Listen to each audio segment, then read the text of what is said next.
এক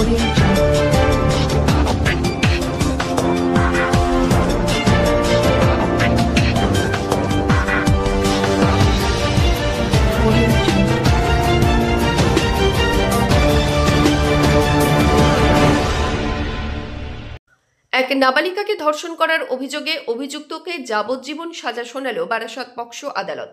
নিউটাউন থানার অন্তর্গত গৌরাঙ্গনগর এলাকায় ৮ বছর বয়সের এক কিশোরীকে ধর্ষণ করার অভিযোগ ওঠে প্রতিবেশীর বিরুদ্ধে।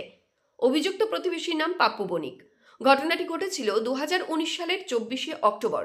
উত্তর 24 পরগনার বারাসাতের পক্সো আদালতের স্পেশাল আইনজীবী গৌতম কুমার সরকার জানিয়েছেন, অভিযুক্তের মেয়ের সাথেই ওই ৮ বছরের কিশোরী ঘরেই খেলছিল। অভিযোগ, সেই সময় নিজের মেয়েকে ঘর থেকে বার করে প্রতিবেশী ওই কিশোরকে ধর্ষণ করেছিল। কিশোরীর পরিবারের অভিযোগের ভিত্তিতেই নিউটাউন থানার পুলিশ অভিযুক্ত পাপ্পু বণিককে গ্রেপ্তার করে। এরপর দীর্ঘদিন শুনানি চলার পর 12ই ফেব্রুয়ারি 2025 বুধবার অভিযুক্তকে বেলা দুপুর 2:30 নাগাদ যাবজ্জীবন সাজা শোনায় বারাসাতের পক্সো আদালত।